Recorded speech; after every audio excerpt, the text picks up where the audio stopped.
Last time, on Silver Creek Falls Chapter 3, Episode 3. Is this gameplay?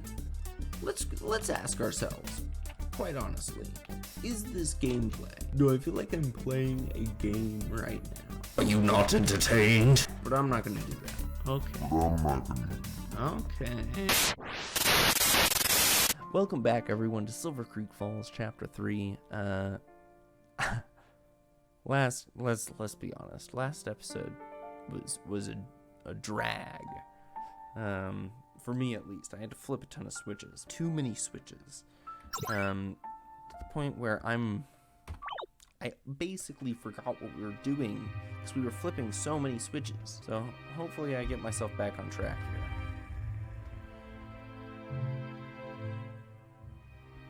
Hello? Welcome to the Lonely Pines Lakeside Resort. How may I be of assistance to you? We are here to see Franklin Bolt. Ah, wonderful. Mr. Bolt has been expecting you. He's in the cigar room. The door on the left will lead you there. On the left. I know which way is left and right.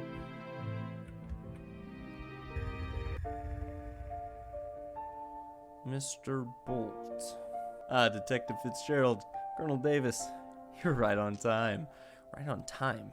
You were expecting us? Of course. Actually, I was expecting you a lot sooner, but, well, do you know what we're here for? Yes, you're here to interrogate me and then arrest me. Wait, how do you know that? Detective, Colonel, please have a seat. I'll explain everything. This is highly irregular, Lee. He is unarmed and doesn't seem to be trying to escape. Escape? Why would I? Spend so much effort getting you here. Getting us here.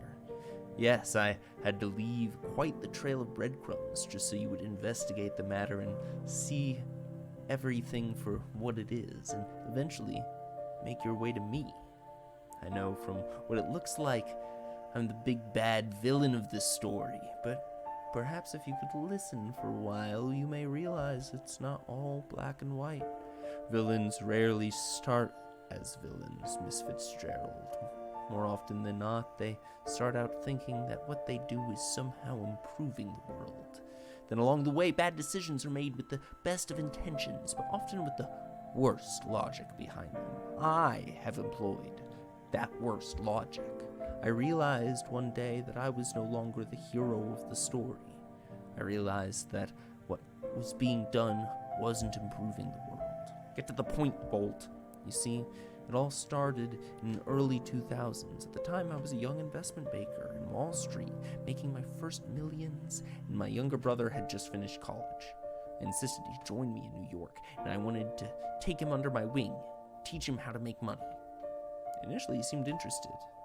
Then the Twin Towers were destroyed in 9/11. All my brother could talk about was joining up and bringing the war to them. He joined the U.S. Army and was commissioned as a lieutenant. When the U.S. declared war on Iraq, my brother's unit was one of the first to go into action, the 3rd Ranger Battalion. Wait, that's my unit. Bolt.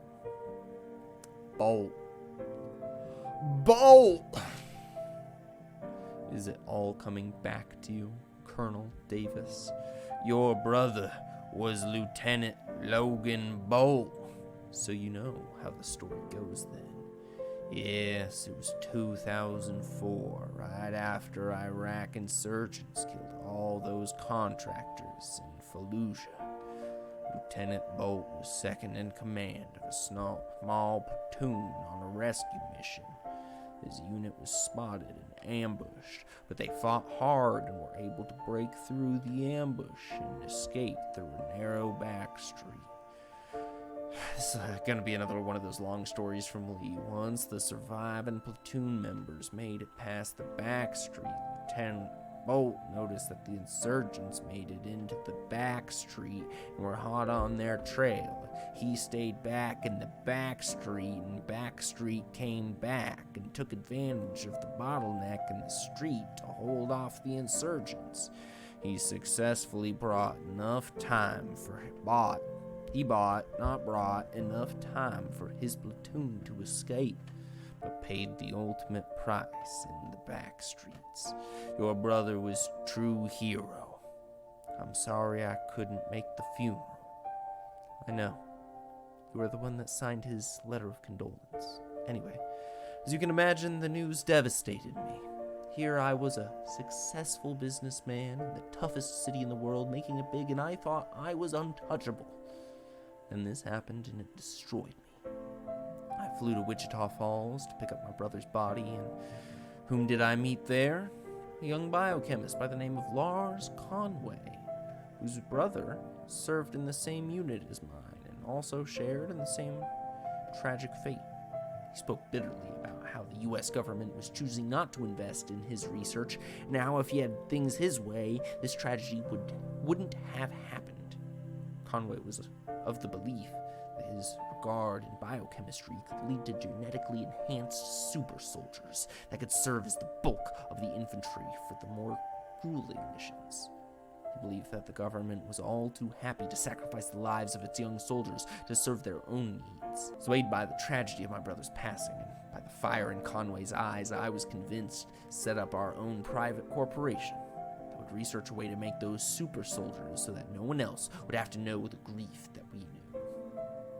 We created a pharmaceutical corporation, and Conway agreed to develop money-making pharmaceuticals to help generate income for the company. I, in turn, would helm the company to success and would divert 30% of all revenue towards his research projects. Man, you'd have to be making killer revenue. It's all started out rather well for the first 3 years. We made a lot of money, and Conway was making leaps and bounds in his research. Then, the financial crisis hit in 2008, and the company began losing money. Anyway, with the company in such dire straits, we had to look into selling share to other corporations to stay alive.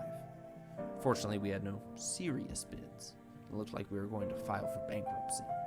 Then Conway found an investor out of nowhere, a certain Matteo Spinola, the head of the Spinola family. Exactly. I took it as a sign to leave, and I sold all my shares to Matteo Spinola and resigned as CEO of Bolt Pharmaceuticals. But it doesn't end there, does it? If only it did. A year after operating under Spinola control, the company is yet again on the verge of bankruptcy. And I get a call from Conway pleading that I return as CEO to bring the company back, and in turn, keep his research alive. So, I went back. Why? You must remember that I created this company and ran it for 5 years. I knew a lot of the people that worked for me. In this economic climate, it would be hard-pressed to find another work. So, I went back. But when I returned, I saw that the corporation had changed. Matteo Spinola had approved a certain type of research program that I had vehemently opposed during my tenure as CEO. Conway was all too glad to cooperate. Initially, I wanted to blow the whistle, and I teamed up with one of Spinola's hedge fund managers to blow the lid off of the entire operation. Connor Friedman. Unfortunately, Spinola's men got to him and killed him. I realized that Matteo Spinola was too powerful and knew too many influential people, and that no one would believe my claims about him. After all, why would I destroy the very company I birthed? It's not like I could produce evidence being CEO. Everyone would be convinced that I was a fool and a madman. No one would believe me. I had to get a detective untainted by his tentacles of corruption so that I may call him to the High Commissioner and had passed the case down to you guys. So you were involved with the disappearance of the college kids? No.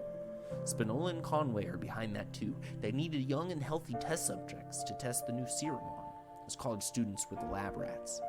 Conway knew Rebecca Olson, her boyfriend, used recreational drugs, so he swapped their supply with samples of his new serum, and that he made look like drugs they were taking.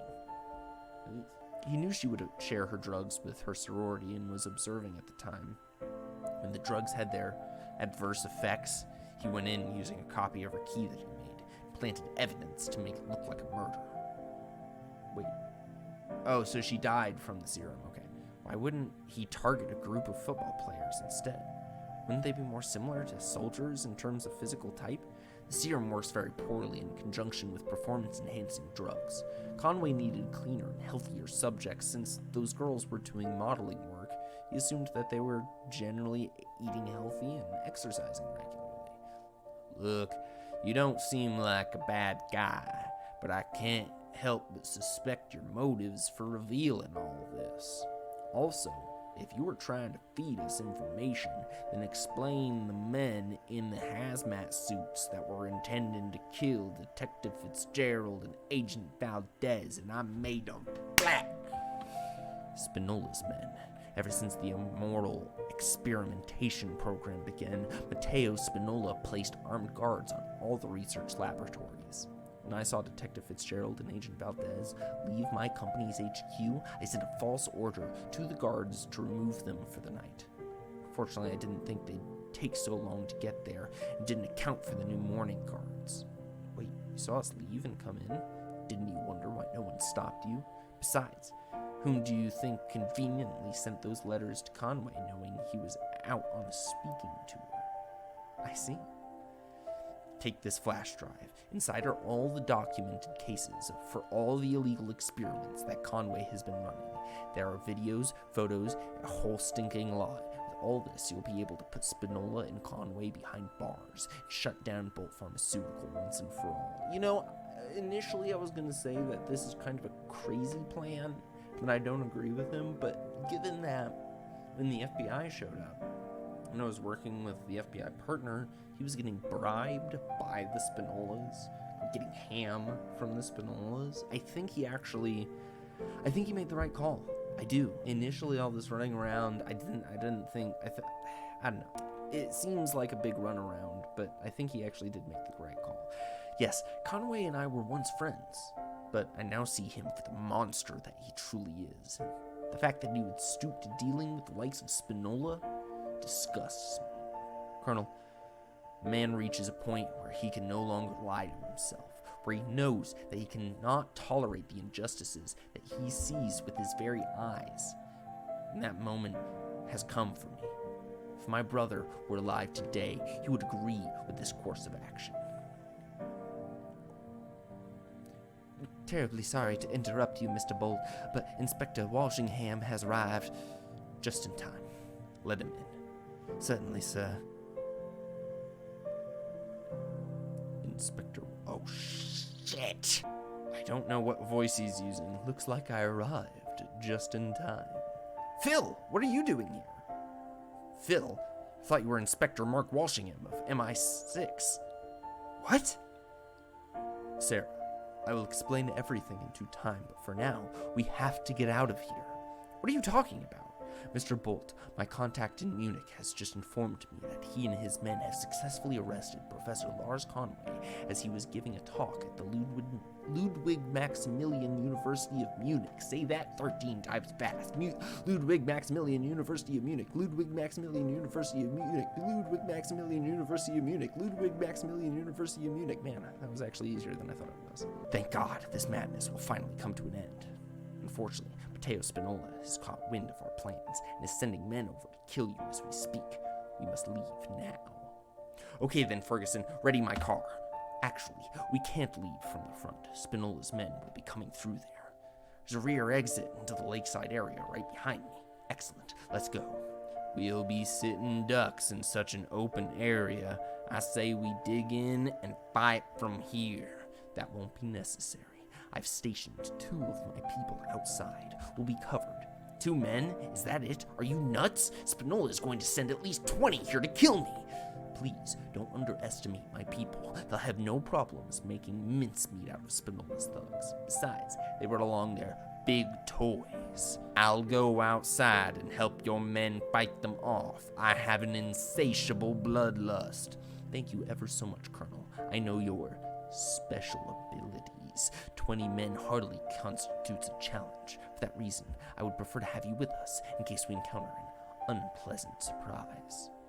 Unpleasant surprise, huh? I sure do love you British. Wait, I sure do love how you British love to underestate things. Come on, let's go. Oh, I walked straight through. Now I got a whole posse. Am I playing as him? I am. Okay. Can we run? Oh yeah, we need to run. Sprint! Okay, we're far enough. Just keep your eyes peeled. My squad should be around soon.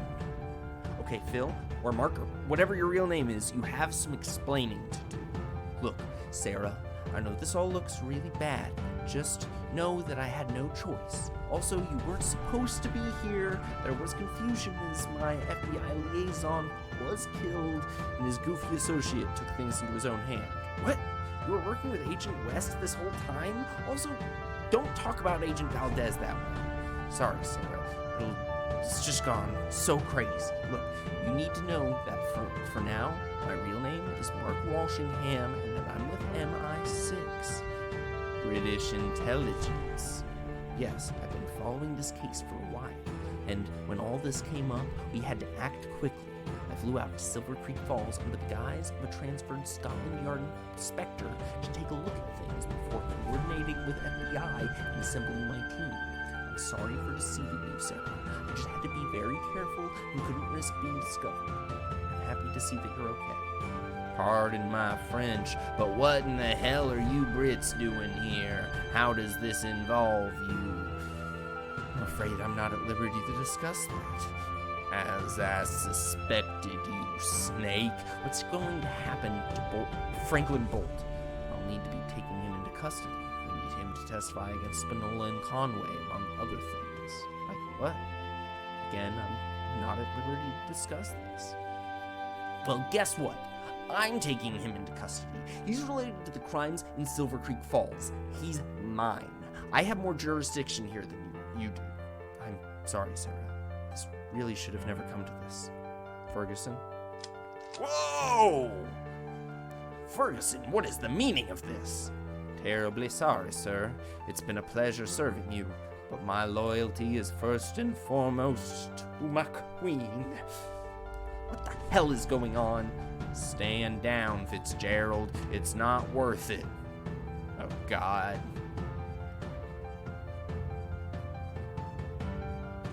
Who is this? I see you've started the party without me. Just in time, Sam. Did you wrap everything up? It was easy. After we finished killing them, we threw the bodies into the resort and set it on fire. Good job. All good here? Any trouble?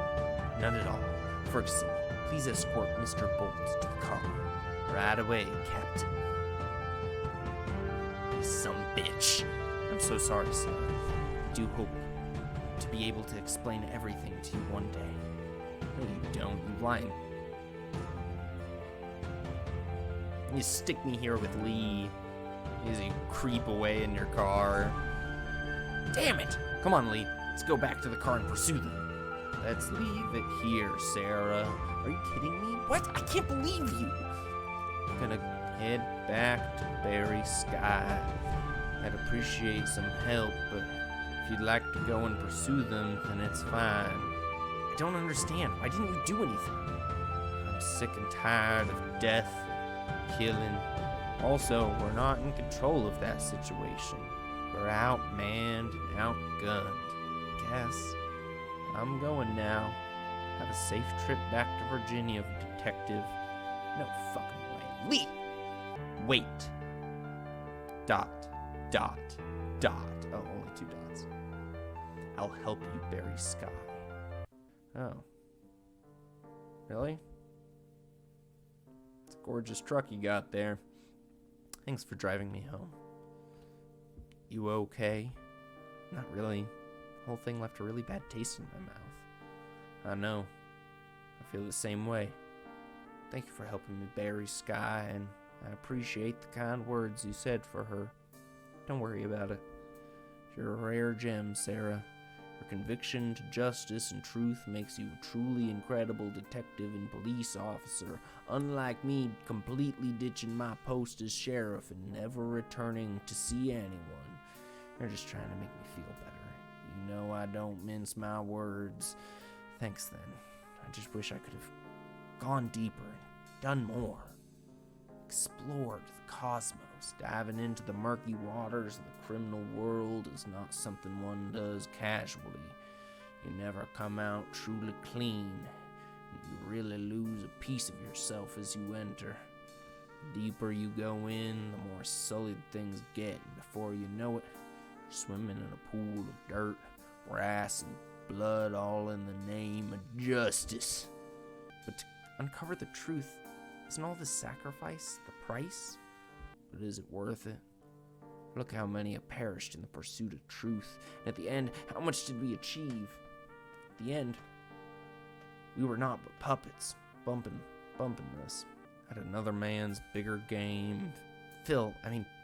Mark, within his machinations and plans, I doubt we were more than pawns with bigger players like the High Commissioner and Franklin Bolt playing as the Rook and Bishop.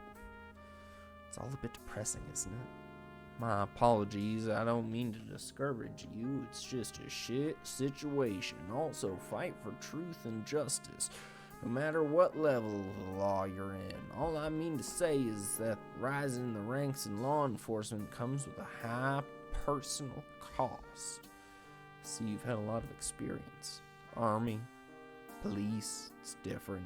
Similar in so many ways. Here I thought I'd live out a peaceful life in such a small town, but I guess I was wrong. Panama, Somalia, Afghanistan, Iraq. Now this. I'm so tired of it all. So what's next for you? I think I'll go travel around the country.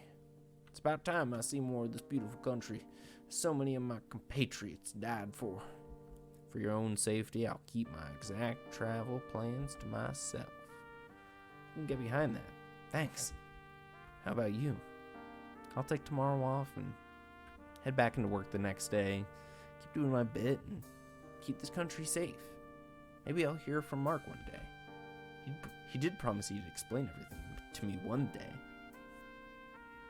I wouldn't hold my breath for that. I'll get going now. Wait, what did Mark mean by special abilities? I'll do you a big favor by not telling you and making you two-dimensional like I did those other people. Goodbye, Detective Fitzgerald. Goodbye, Colonel Davis. Well, gotta say, I think Lee is waiting for me to get inside my door.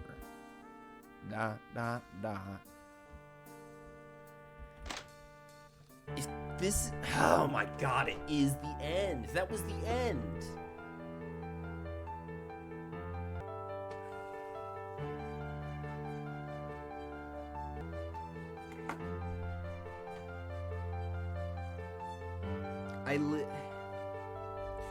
So, we meet an angel demon thing, and he says these are souls, and they need to be settled, and it's your job to do it, and I'll be back when you know more. And we never settle the souls, we never know more. That was a bad end. It was really dissatisfying. This makes me wonder if... Hold on. Alright, we're exiting out of that. We're going to open up Steam. When I pull up the people who made that game, so when I look up Silver Creek Falls, and I find the people who make it. Okay, the Walshingham Files. Is this a sequel? From the makers of the Silver Creek Falls trilogy comes a new episodic mystery adventure game known as Walshingham Files, following the steps of the stalwart detective Sarah Fitzgerald as she tackles a new mind-boggling mystery that will keep you on the edge of your seat at all times. So, we still play as Sarah Fitzgerald, but it's a different mystery. Does it tie in any of the old stuff? And then my other question is, wait. So they've got Silver Creek, Ghost of Hackney Mills. Is this also... Do you also play as Sarah Fitzgerald? From the creators of the popular mystery adventure game series, Silver Creek Falls. New horror mystery series. Story. A maintenance engineer's asked. No, this has nothing to do with Sarah Fitzgerald. Okay. Oh, I have goosebumps. So, if the other one doesn't answer the questions of what in the world was happening in Silver Creek Falls, is that just going to remain a mystery for the rest of my life? Walshingham Files Chapter 1 is free. Okay. So, the first one's free. They've got it. So, we'll be back to continue the story of Sarah Fitzgerald, I guess. And we'll play with the Walshingham Files. There's only 2 chapters to it. So what? That's another 8 episodes. Sheesh. I have a feeling we're never gonna know the answer to what we want to know. But I guess that's life, isn't it? Sometimes you just don't get the answers that you want. Sometimes you just don't get the endings that you probably want.